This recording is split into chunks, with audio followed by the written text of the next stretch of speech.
3 questions. It's interesting when you say hello again, because clearly you've been in the chair, but your energy is different enough that you are completely new to us. That's good. I'm progressing. So, one big bump along the way. I know enough that from your teachings that my best friend had passed away last year, or croak as you lovingly say, that he's fine. I picture him sitting up on top of the Big Dipper and looking down and enjoying life. But we were best friends for many years, and all of a sudden one day he was gone. He never said goodbye. So I just... Eternal beings never do. Yeah. But it's just the point. Yeah, I guess. But I guess that was the kind of the shock to the system, and I don't. It's been kind of naggy at me. I don't understand what the shock to the system is. You see, here's what the shock is: when someone you love, as you say, is gone, you feel like you're missing them. But what you're really missing is your alignment that you associate with them being there. There's lots of alignment there. So what we're wanting you to realize is that your alignment is not dependent upon anybody else being there. True. And when you get that, you got that. When you get that, then you are really finally and only free. Because as long as your happiness feels like it depends on somebody else doing anything, you're not really free. So we've been saying to a lot of people, you don't miss your dead lover, you don't miss your dead friend, you don't miss your dead mother. You miss your alignment, and you're associating it with them. Because your dog goes or dies or whatever. No death, croaks. And the sadness that you feel, you associate with the absence of your dog. But really, it's the absence of your alignment that your dog helped you to achieve. You see what we're getting at? So that's why we really want you to understand that the hello comes over and over and over and over again. In other words, goodbye. Esther said to her father when he made his transition, took her a while to find him because she was sad and out of the vortex and not where he was vibrationally. So finally, she worked herself back into alignment, and one night, laying in bed, she had a long and satisfying chat with him. And then the next night, and then the next night, and then the next night, and then she ran out of things to say. Really. But she didn't want to let him go. And he was sort of teasing her, saying, well, we all have things to do, which was something that he used to say a lot. We all have things to do. So, in other words, let's just get on with it. And Esther said, but Daddy, I don't want to say goodbye. She could feel him sort of not being there, because she could feel that there was something wrong with trying to hold him, and yet it didn't feel good in letting him go. And she said, I don't want to say goodbye. And he said, well, then let's just keep saying hello. But only when we have something to say. In other words, not in this needy, oh, now I've got you, I'm not letting you go again, because off you went again, you say. Sort of get that? It still doesn't answer my question. What is your question? Why at 55? My happiness wasn't dependent on my best friend. There was lots of happiness. There was lots of joy. We had great times together, but all of a sudden, to have it, that was the shock. Like, I can understand. He'd always say, we're going to be doing this in our 80s, and all of a sudden, boom. Well, here's the reason. Because so many people are making their transition only as a last-ditch thing. And here's what we mean by this. Most people stop reaching for alignment, stop being the connected beings that they really are almost as soon as they are born. Stay with us. This will make sense in just a minute here. Most people come into physical experience as pure positive energy, and then that alignment begins eroding as they find things to fuss and worry about. And so, as we were talking with a friend earlier, they have resistance that they don't know they have, so they don't do anything about it. Then they have more resistance and they don't do anything about it until before long they are still in physical form, but they are a mere shadow of who they really are. And then the way most people leave this physical experience is they just pinch off their well-being chronically enough and steadily enough that they finally get uncomfortable enough that then when they leave, their friends don't say, "Oh, what a surprise." They say, "Well, it was expected." They say, "Well, it wasn't a shock," or something awful. They say it was really a blessing. And we say, some of you as teachers come forth to say, when I'm ready to go, I'm ready to go. In other words, you don't have to pinch the life out of your body through resistance. Sometimes, you see, the death experience has been misunderstood by almost all humans. When you really don't like someone, you give them the death penalty. Imagine that, death and penalty, used in the same sentence, meaning the same thing. The ultimate punishment that we can give you is death. We say, really, it'd be much meaner to just keep them alive and make them watch television. But so you associate death with something not wanted, and you start warning each other early, watch out, that could kill you, watch out, that could kill you, watch out, that could kill you, not understanding that the death experience is the ultimate reemerging into non-physical, that it's the ultimate closing of the gap, that it's the ultimate allowing myself to be all that I have become through all that I've lived now, you see. And so when you realize that what it really is, and then you start thinking about what components are present when people have their death experience. So sometimes, as with anything, Jerry and Esther were commenting the other day that they rarely hear something that they used to hear a lot, and that was, he died peacefully in his sleep. You just almost never hear that anymore. And yet, it really is what they're planning. In other words, an occasional car nearly runs over the two of them, But what they're really intending is just all creation is the same thing. In other words, you focus upon who you are, who you've become, achieve vibrational alignment with it, and become a vibrational match to it. And so why should your death experience be anything other than that? And yet, when people die, almost all people say something has gone wrong in this death experience, especially if it happens earlier than they wanted.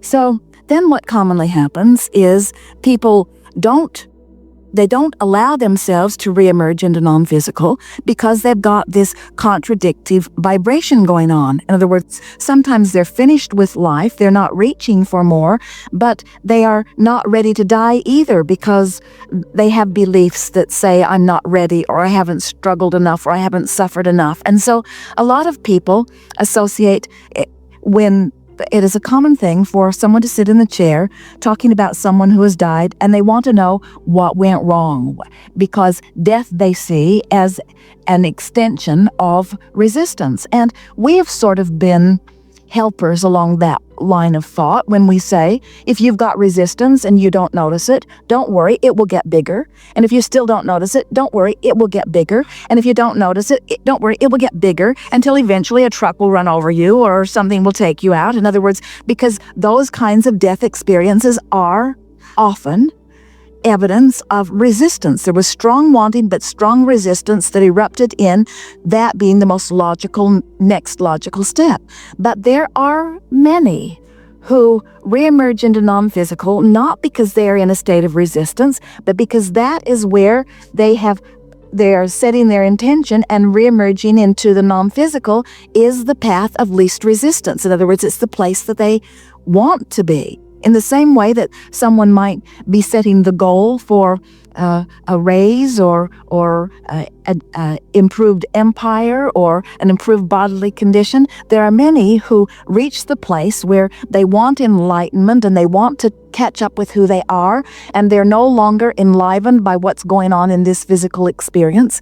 But in either case, in other words, your friend reemerged into non-physical because there was powerful desire and plenty of resistance. In other words, that was what was going on there. We just don't want you to assume that that's always what's going on in the death experience. And we never want you to assume that the death experience is anything other than the blissful reemerging and combining and closing the gap with who you really are. You just have to soften this subject, because every one of you and every one of you that every one of you knows is going to have that closing of the gap, reemerging into non-physical experience. It's what you came in knowing would happen, because you came into this life experience for the benefit of the focus that it provides for you.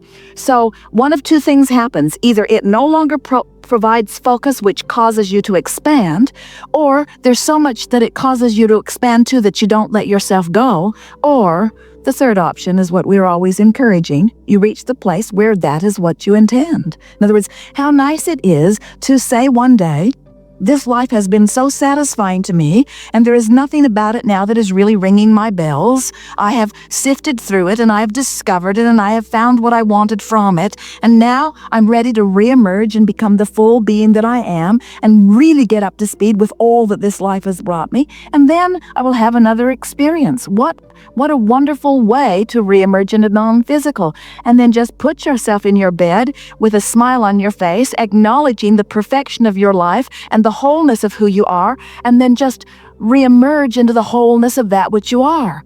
Esther has no fear of death whatsoever, because she lives it every time she comes and allows Abraham to pour through her in this way. She completely reemerges into the wholeness of all that she is, her inner being and all who are gathered there. And we promise you, in the death experience, you don't have a moment of lapse of awareness of who you are. You don't have any sense of loss or lack. It's that you just become this super consciousness that is you, more alive, more in love, more worthy, more knowing of who you are, more in the vortex, you see. So sometimes good friends please themselves with that experience at inopportune seeming times in order to evoke questions from those they love that will allow them longer, more delicious life experience in their physical bodies. So when they pass, it's very possible that they are still helping us, aiding us? For sure. Oh, for sure. They're in your vortex, but in order for you to be aware of them, you've got to be in the vortex. So you know how you'll be moving along and something will occur to you that your friend always said. Right. That's him. Yeah. I see his car all the time. It often comes in musical phrases. Yeah. Another friend is experiencing that same thing. So there is no death. And there need be no separation. But here's the big thing we want to lay on you. Okay. When it feels like there is a separation, it's not because they are the dearly departed. It's because you are. You are vibrationally departed from the vortex, where who you really are is, and where all that they now are is. It feels that way. Another question, this is, it actually just came to me this morning. I had an experience that my wife seems to have fairly regularly, where there's a little being, she describes it as a cherub that comes in circles. And the other night, for the first time in my life, I was asleep and this little being put its hand on my face. I was like, so what? Can you explain that? You're insane. Okay, well, that's a given. Everybody that knows me knows that's true. Well, you know by the way it feels that it is a confirmation. You felt the love of it. And in fact, the way you transcribed it or translated it, as Esther is speaking our words, we're not whispering them to her and she is repeating them to you. She's receiving the essence of what we know, and she is finding the word equivalent. It's like a block of thought coming vibrationally. So you're having that experience too. The block of thought comes. Esther is translating verbally here, but it is not uncommon at all for you to translate visually. And that's what visions are. It's receiving a block of thoughts. So, for example, people say, well, why Abraham? Why is the label or name Abraham? Well, we were not giving Esther the word Abraham. We were giving Esther the vibrational essence of Abraham. We were presenting ourselves as we are. We have been around for a long time, and we are the basis of all that you know as religion. And we are active in everything that you know as religion and beyond. And so even though Esther was not religiously oriented and really did not know the historical thing that surrounded the one known as Abraham, still that label was the best label that was descriptive of the block of thought that she was receiving as we were presenting ourselves to her in those early days.